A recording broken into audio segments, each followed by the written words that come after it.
Good evening, everyone, and welcome to our forum on issue 5, the Westlake Porter Public Library's levy, which is on the ballot in the May 2nd primary. My name is Nadia Zain, and I am one of the co-chairs of the Westlake North Olmsted chapter of the League of Women Voters of Greater Cleveland. The League is a nonpartisan organization that encourages the informed and active participation of citizens in government, works to increase understanding of major public policy issues, and influences public policy through education and advocacy. Before we hear from our two speakers, I would like to provide a brief summary of some of the changes to Ohio's election laws which are now in effect. Election day is May 2nd, but early voting started just a couple of days ago on April 4th. We encourage you to make a plan to vote, whether early in person, by mail, or in person on election day. If you are voting early in person at the Board of Elections or on election day, you will still need an ID to vote. The types of IDs that will be accepted, however, have changed. You will need either an Ohio driver's license or state ID, US military ID, or a US passport. You can no longer use other documents such as utility bills, bank statements, or vehicle registrations.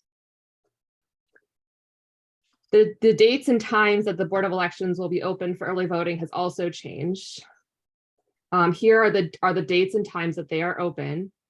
Please note that there are no longer early voting hours on the Monday before Election Day. In-person early voting will end on Sunday, April 30th at 5 p.m.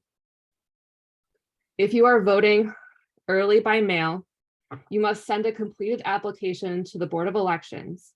The Board of Elections will no longer automatically send out applications to all registered voters. You can download and print the application online from the Board of Elections website, then mail it to the Board of Elections. Some places, including the library and the community center, may also have printed copies that you can pick up if you are not able to access the application online or print it at home. The Board of Elections must receive your application by April 25th. You must then either return your ballot to the Board of Elections in person by 7:30 p.m. on Election Day, or by mail, in which case it must be postmarked by May 1st, the day before the election. And the Board of Elections must now receive your ballot no later than 4 days after the election instead of 10, or by May 6th. You can also track your ballot online on the Board of Elections website to make sure that they have received it. You can access other voter resources as well as our nonpartisan voter guide on vote411.org. And if you have any questions or need any assistance in voting this election, please visit our website at lwvgreatercleveland.org, or you can email us at westlakenortholmsted@lwvgreatercleveland.org. Now I will turn it over to Bruce Robinson, who will be moderating this forum. Thank you, Nadia. I'm Bruce Robinson, and I am co-chair of voter services for the League of Women Voters chapter in Westlake and North Olmsted. I myself have lived in North Olmsted for over 40 years, so I really do have an outside or objective view of the library, and I'm very pleased to be here. And I'd really like to thank our panelists, and I'd like to introduce them. And Andrew Mangels is the director of Westlake Porter Library since 2006. And Elizabeth Sheehe has been a member of the Board of Trustees of the library since 2014. Thank you both for being here. And we're at this point, I'm going to ask that Director Mangels present a PowerPoint about an overview of the levy in the library, and then we'll follow up with some questions. Thank you, Bruce. We really appreciate it. And on behalf of Elizabeth, myself, and the Board of Trustees and the library, we want to thank the League of Women Voters for this opportunity to make our case for the upcoming levy. I'm going to start with a short PowerPoint presentation.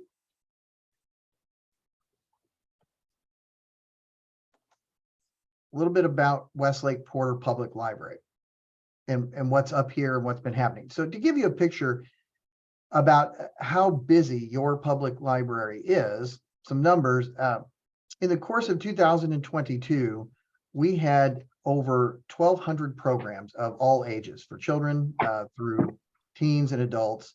We had over 1,100 meetings here. So that would be outside groups, whether it be Rotary, a homeowners association, Girl Scouts, wide variety of groups that meet here. We have about 240,000 plus visitors that come through these doors every year. And from that, it generates about 800,000 in circulation of materials. So that would be print materials, AV materials, and includes electronic materials as well. So that's by the numbers. We're a busy place, and we get comments a lot from the people I meet in the public that say, man, that parking lot is full all the time. And it does feel that way. When people think of a public library, especially their public library, they think typically about the basics and what do we do here within this building. And the first thing that really arises is collections. People expect to find materials in their public library, books, especially books.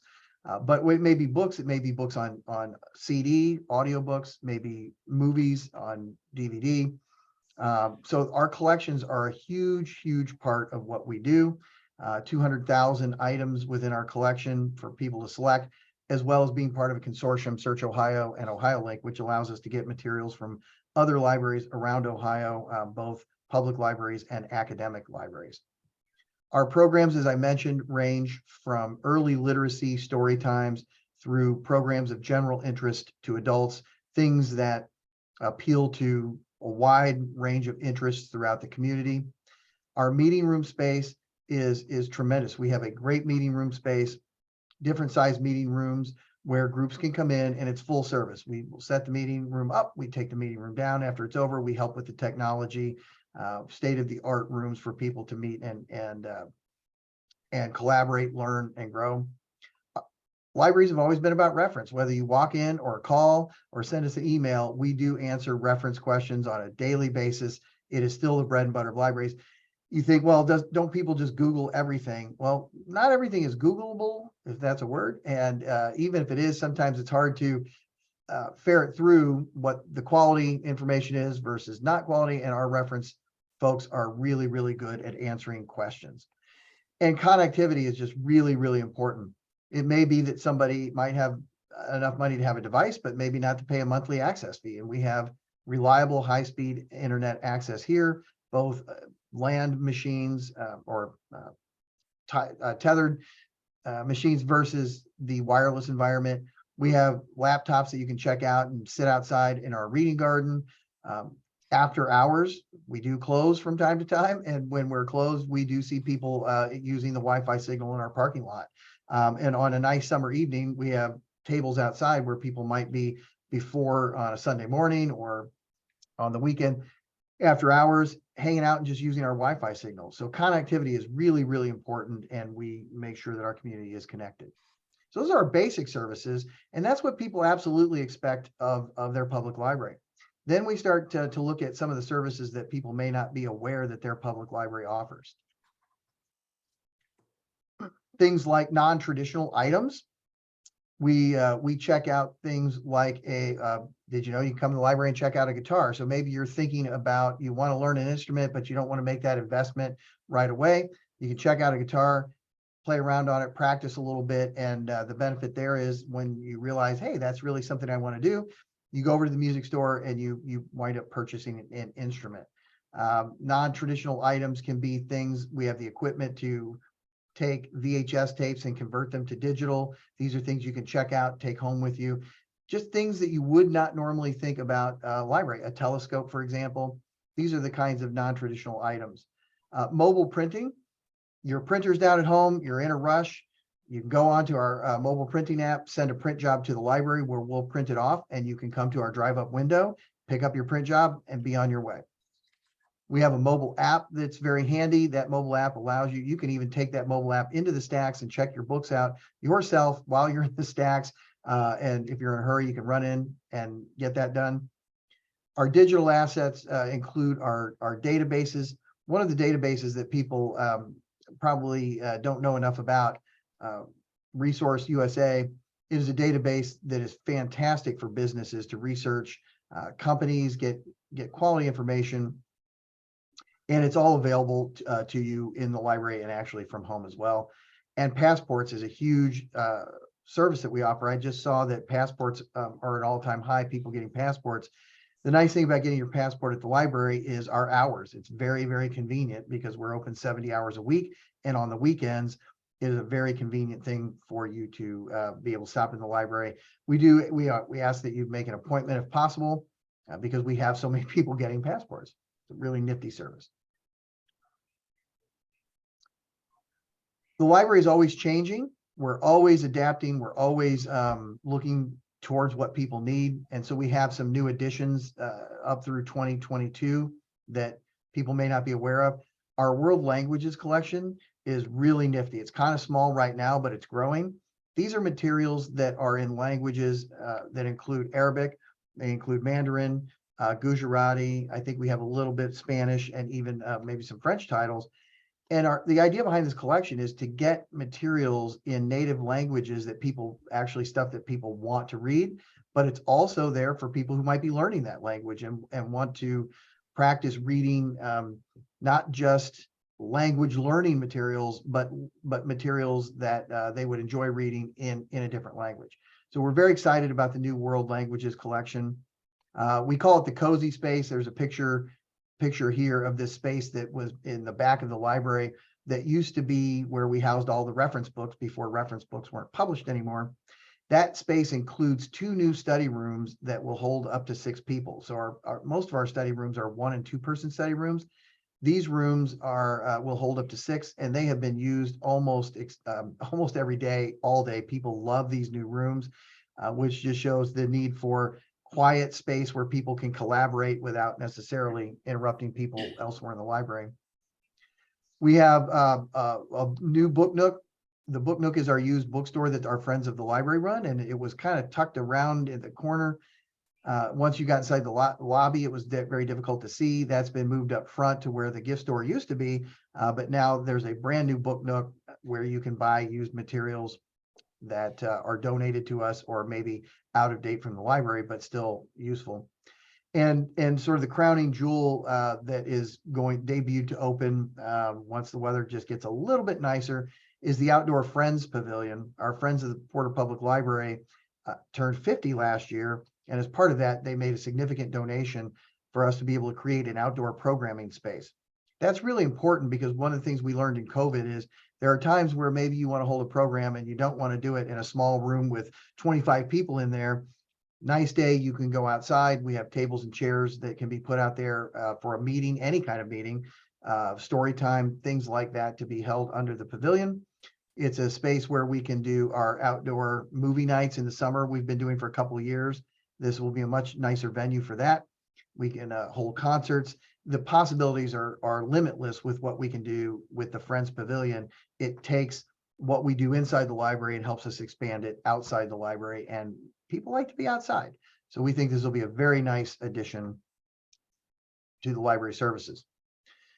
The library does not exist in a vacuum. We have many, many partnerships, and we value our partnerships. We have always been great partners with the city of Westlake and the Westlake School District, but not just the Westlake School District, all of the schools within Westlake. We have a program called the Porter Express, where that is, if a teacher needs materials, all they need to do is contact us. We will gather the materials and deliver them to the school, and then we will then pick them up later. So we have regular delivery schedules to all of the educational facilities in Westlake. We feel like that really helps teachers out. They're busy, they're trying to focus on their students, and by just getting them the materials in an easier way has been fantastic. Also, when they put the new elementary school in next door to our property, we put in a sidewalk that goes between the library and the school, and we partner with the teachers for them to bring kids over, walk the path, come into the library, have story time at the library, be able to get materials at the library, and has been phenomenally successful working with the teachers over at Westlake Elementary School. Some of our outside partnerships, one of our most key and strategic partners is Connecting for Kids. That's an organization that actually started here in the library, a nonprofit whose mission is to assist families who have a concern about their child's development.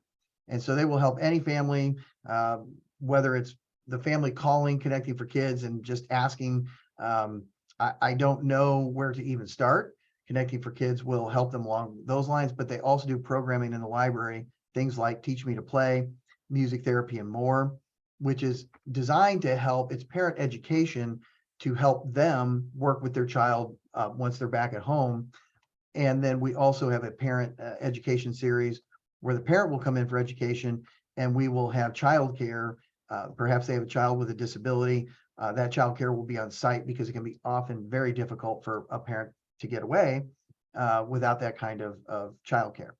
So our part in the other one that we have mentioned there is the Farrell Foundation, which is on the other end of the spectrum.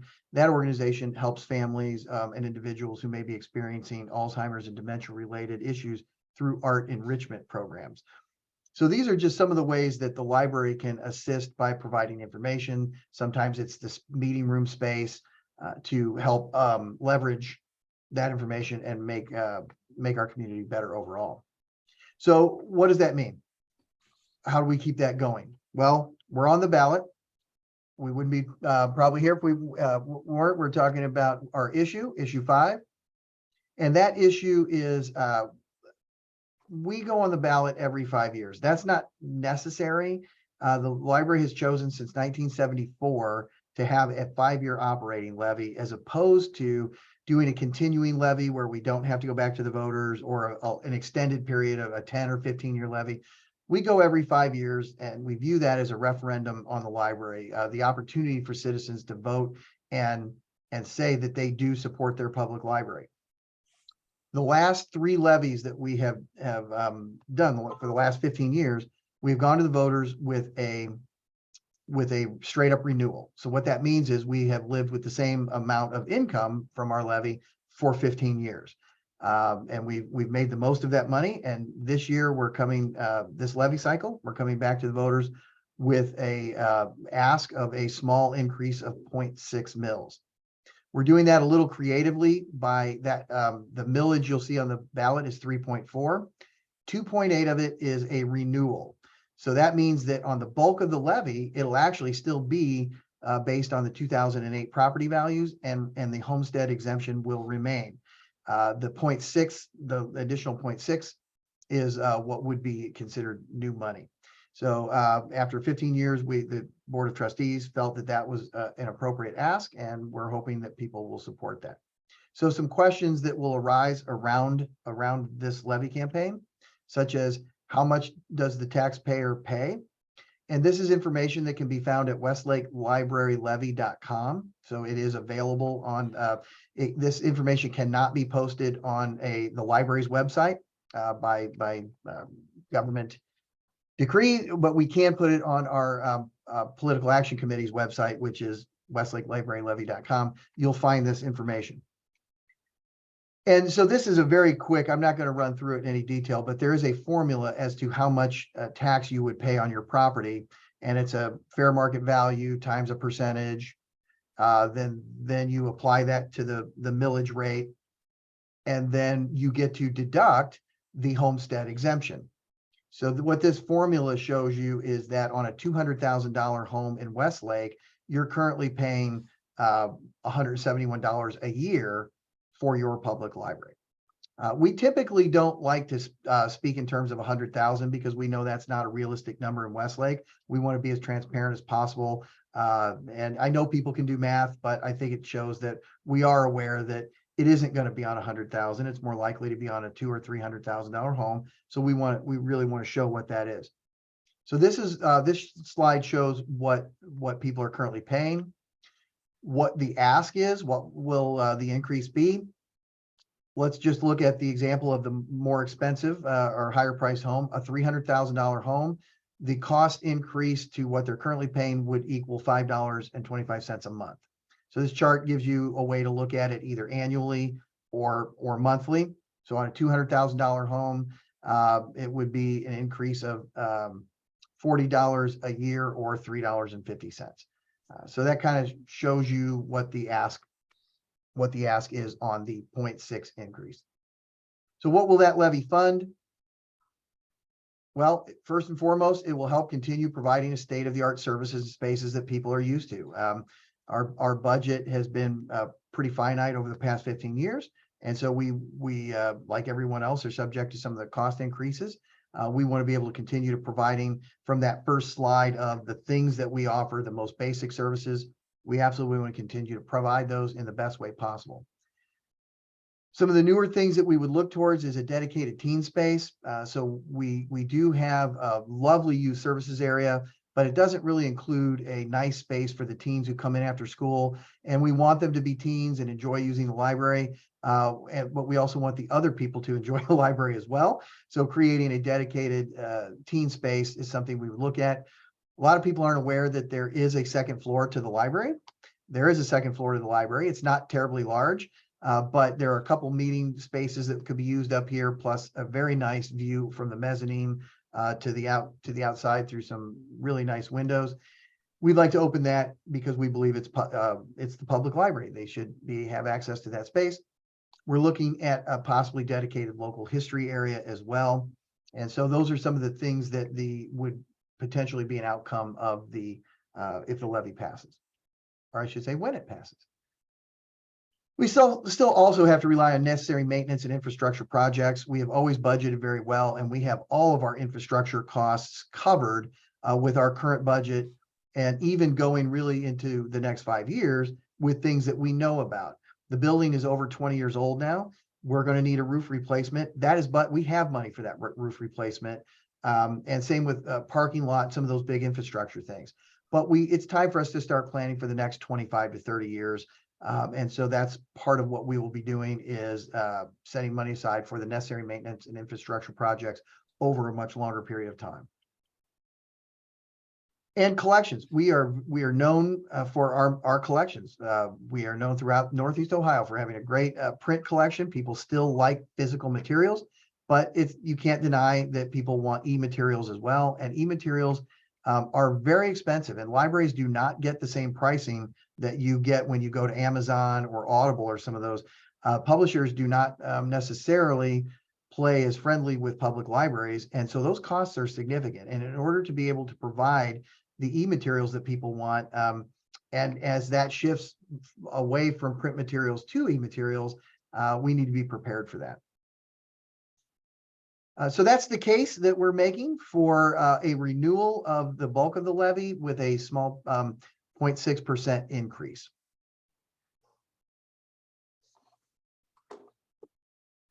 Very good. Thank you very much, Director Mangels. And I wanted to follow up with some questions to you and to Elizabeth. One of the library's strategic goals is expanding connections to community groups.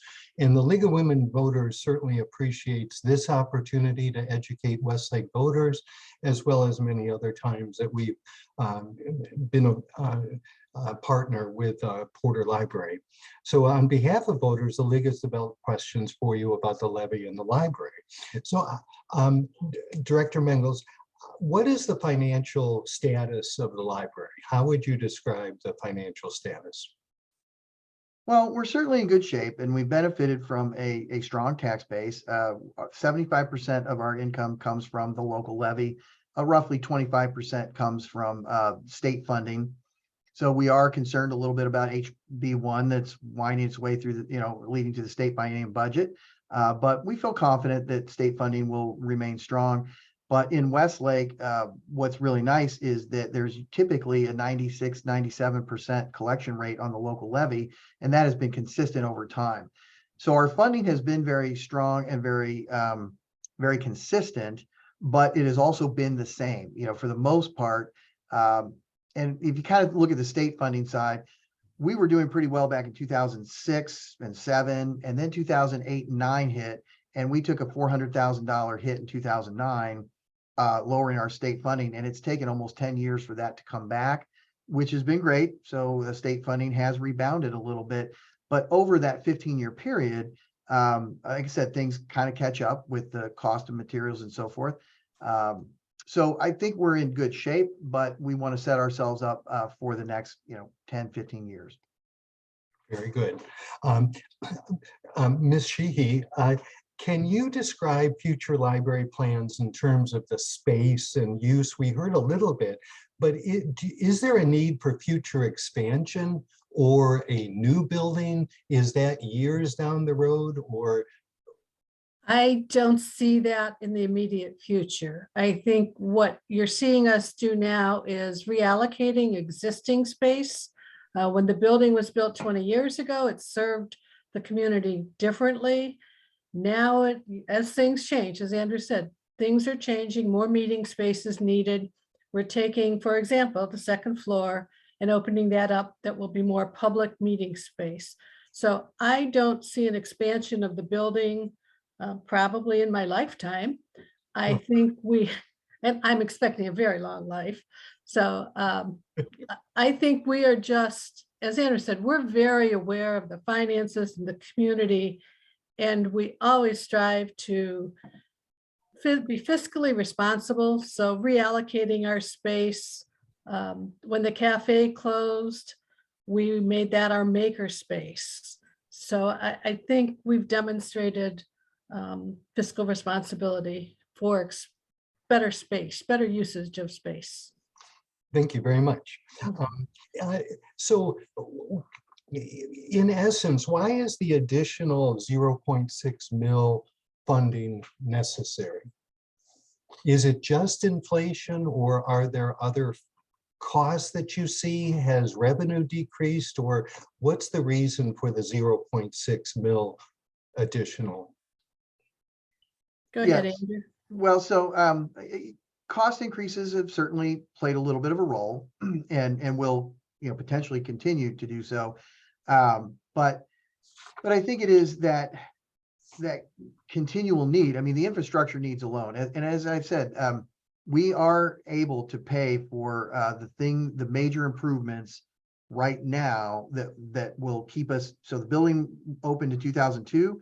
20 years later, there's going to be some significant major things that have to be done. Just like at your home, you've got to stay on top of those.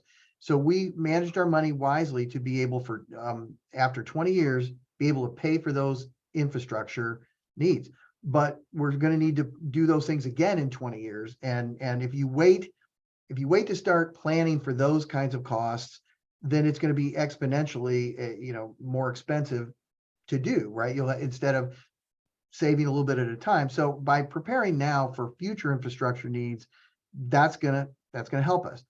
And then also, as Elizabeth pointed out, I don't see any need to. This is a 77,000 square foot building. I don't really see the need to have to expand the building, but how the building is used will absolutely change. And you can't just start changing up spaces without that, costing money. And we are seeing that trend where people want to come in and use a library for collaborative space to get together. And that means creating like those two new study rooms we have. We see more demand for that in the future. And so those costs will need to be there as well. Thank you. And I'll direct to Ms. Sheehe. If the levy does not pass and voters vote no, the library will lose 70% of its revenue, of its annual revenue will be lost. Can you envision or even describe the cuts that would have to be made? I cannot imagine what our library would look like. We would have to go back on the levy on the ballot in November. And the board would have long discussions about whether or not we have that 0.6. But as costs keep escalating, and as Andrew said, we've always planned for the future. So as the expenses go up, what we're using from this levy is less every year. We have to set it aside for a roof, the parking lot, HVAC. So our cuts, Andrew probably can speak better to that. He is more administrative than a trustee, but we have conserved every way we can for at least my tenure on the board. We're rather, we used to have, we had a trustee that said, sharpen your pencils before you do anything. And we have that on the wall now in the boardroom, and it's a reminder to be fiscally responsible. It's public funding, and we take that very seriously. But Andrew could speak to any specific cuts. Well, we would not be able to operate on 25% of our budget. I mean, we would, what would have to happen would be a skeleton crew warehousing this building. It would not be possible to operate this building on 25%. So to say what we would have to cut, I think what you'd have to look at is say, if we were to fail, the board would have to go back and say, as Elizabeth said, go back on the ballot in November with probably a different ask after surveying the community and saying, okay, you did not accept or approve a 2.8 renewal and a 0.6 increase. So, will you accept a 2.8 renewal straight up, which we've always done very well in? And if that's the case, then some of the projects that we would like to do we would not do. We would not create a new young adult space. We would not reimagine some of the other spaces. We probably wouldn't add more study rooms, and we would have to be very fiscally responsible to eke out 5 years. But at the end of that 5 years, we would not have any reserves. We would be right back where we were needing to ask for an increase in 5 years. So or start making draconian cuts that would not resemble Westlake Porter Public Library. And at the end of 5 years, it could be potentially a much more significant increase to catch up with all of those expenses and things we couldn't do. Thank you both.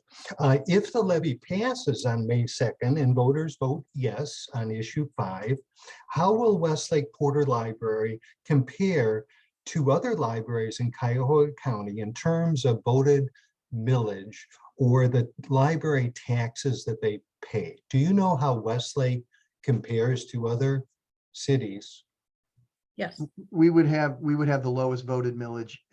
Even with the 0.6 increase, we will have the lowest voted millage in Cuyahoga County. Of all the cities in Cuyahoga County at 3.4 mils, Westlake would still have the lowest library taxes of any city in Cuyahoga County?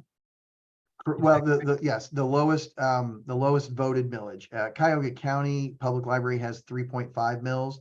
So Right. it's neck and neck. I don't want to try and pretend otherwise. It's neck and neck. We would still be lower than Cuyahoga County. Some of the other libraries do have effective millage that would be lower than ours. The effective millage would be lower, but as far as voted millage, we would have the lowest. And a follow-up is, are Westlake residents double taxed? That is, do they have to pay taxes to both Westlake Porter Library as well as Cuyahoga County Library? They do not. They do If you not. live in Westlake, you do not pay the tax for Cuyahoga County Public Library.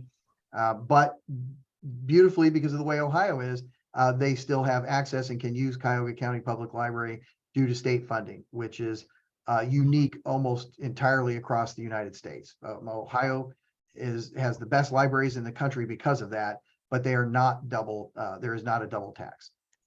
Very good. Thank you. Now, the use of ebooks has increased by 60% over the past 2 years and will likely continue to increase. And as you mentioned, Director, why do libraries, including Porter, pay up to 5 times the consumer price for the same book? I mean, what can be done to fix that? Why is that? Why? Yeah, it's a thorny issue, and libraries have been working with publishers for years now to try and resolve that. It's the publishers don't like that business model of libraries being able to circulate. A lot of publishers aren't crazy that we get to circulate books for that matter, but there's case law that goes way back that allows it. When e-materials started coming out, they made the case that the same laws that applied to allow for second use of print materials does not apply to the e-materials. And so they charge us more because I think they believe that those are lost revenue, which really doesn't ever pan out, because we know through our relationships with booksellers that there's a great symbiotic relationship between bookstores and libraries. People will come into libraries, check something out, decide they really like it, and then they'll go purchase it, right? Or they'll come into the library and make lists and go to the bookstore and buy it. It just works both ways. We've always had bookstores come to our author events, and they sell books to people who want to buy them. It's a great relationship, but we've just not been able to move the needle with the publishers, and it is a problem that has been worked on at the local, state, and federal level to try and get some change on that. And then that's just assuming that we can buy an item that you could buy on Amazon, and we buy it, we'll pay more for that. But then you have things like Audible that has exclusive authors that libraries can't even get that content. There are platforms out there that libraries can't get, the publishers won't allow us access to it, which is another level of frustration when it comes to e-materials. Then you have this layer of how they allow you to do it. So if we buy an ebook, a lot of times it's single use. So even though it's electronic form, you can only have one user using it at a time. Once that has been downloaded, so to speak, 26 times, for example, the publisher will ask us to rebuy it. We only own it for a certain period of time. And then there's other models which we will be charged maybe $1 every time somebody downloads it, which isn't necessarily a bad model, because if it's an item that only 10 people wanted and we've paid $10 for it, that is actually less expensive than buying something for $30 that's only used 10 times. So the models have their pros and cons. We have great partners with Overdrive, which is a Cleveland company, and Midwest Tapes, which is a Toledo company. We have great relationships with them for some of these models of getting materials, but it's the publishers that are charging us this, and there's not a solution out there as of yet. Thank you very much. It's certainly an interesting and complex issue, isn't it? And lastly, I wanted to ask each of you, what do you most want to say to the citizens and voters of Westlake, kind of summing up? Elizabeth, would you like to go first? Sure. I think from what I can see, I've only been a resident here 10 years. And when I moved here, the most welcoming place in the city was the library. And that's only gotten better. And the more I use it, we have a very unique, very special library with programming for everyone. I think it's one of the treasures of Westlake. And I just can't imagine not having the library stay at this level of excellence. So I'm hoping most citizens feel that way and support us. Well, thank you both so very much. I'll return to Nadia for some closing comments, but I want to thank again Director Mangels and Board of Trustees. Nadia. Thank you, Bruce. On behalf of the League, I want to thank both of our speakers for taking the time tonight to speak with us and provide our community with information about the levy and to answer questions. We hope this forum has been informative. Please be sure to share this recording with your friends and family who wish to know more about the levy, and of course, be sure to vote on before now or on May 2nd in the primary. Thank you. Thank you. Thank Thanks you for to the having League. us.